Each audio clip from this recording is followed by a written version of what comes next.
মুর্শিদাবাদে হুমায়ুন কবির বাবরি মসজিদ পুনঃস্থাপন করবেন, এটা নিয়ে এখন মিডিয়ায় দেখছি চারিদিকে হইচই। প্রচুর কোটি কোটি টাকা, কেউ বলে হাজার কোটি, কেউ বলে শখানেক টাকা উঠছে, পুরো হই হই হই হই রব। একটা জিনিস খুব ক্লিয়ার, সেটা হচ্ছে এই যে মমতা ব্যানার্জি যদি সরকারের টাকায় দীঘাতে বা অন্যান্য জায়গায় মন্দির প্রতিষ্ঠা করতে পারেন, হুমায়ুন কবিরও মসজিদ প্রতিষ্ঠা করতেই পারেন। Up to that much is okay. Definitely যদি মমতা ব্যানার্জি মন্দির প্রতিষ্ঠা করতে পারেন, why not Humayun Kabir establishing মসজিদ, রাইট? সো ঠিক আছে, সেই পর্যন্ত ঠিক আছে।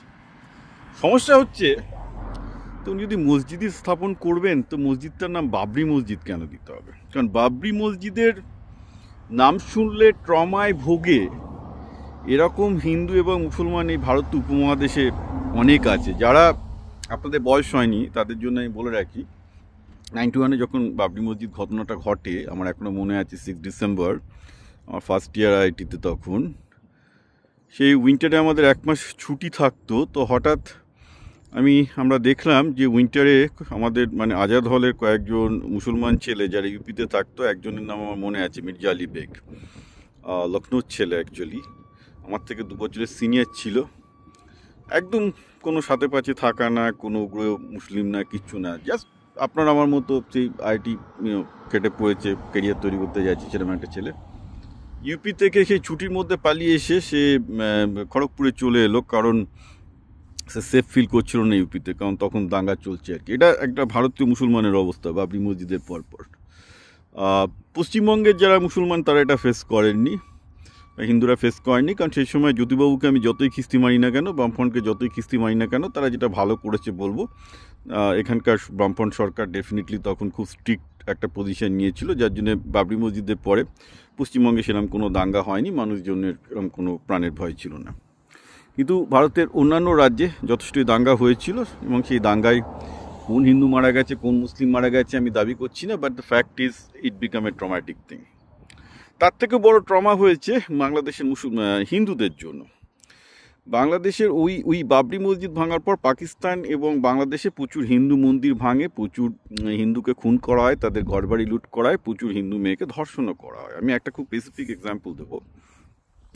একটি মেয়ে যার বয়স এখন ধরা যাক 40+, সে কোন দেশে আছে আমি বলছি না, কিন্তু মেয়েটি চট্টগ্রাম এলাকার, 2জন বোন, তখন তার বয়স 10, তার দিদির বয়স 14। বাবরি মসজিদ ভাঙার পর হই হই করে সবাই হিন্দুদের বাড়িতে আগুন ধরাতে আসছে, তাদের বাড়ি থেকে মেয়ে তুলতে আসছে, বাংলাদেশে যা হয় আর কি, এরকম কোনো দাঙ্গা বেঁধে গেলেই।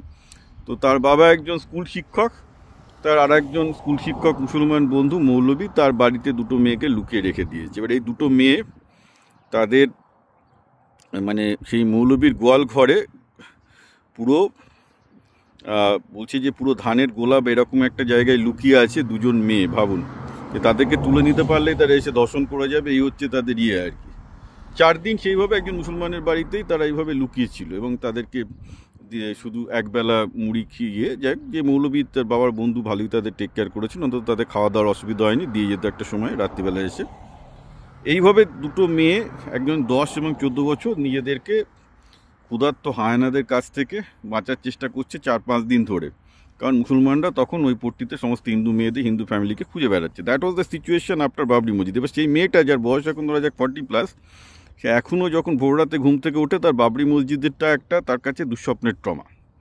ওকে, তো হুমায়ুন কবির মসজিদ স্থাপন করতেই পারেন, সেই স্বাধীনতা তো ভারতবর্ষের সংবিধান তাকে দিয়েছে, কিন্তু বাবরি মসজিদের নামে যখন এটা করা হয়, যেটা আমি বলবো ওয়ান অফ দ্য ওয়ার্স্ট নোংরা politics, this is somewhat of course problematic, এবং সেটা রাজনীতির কারণে করা হচ্ছে।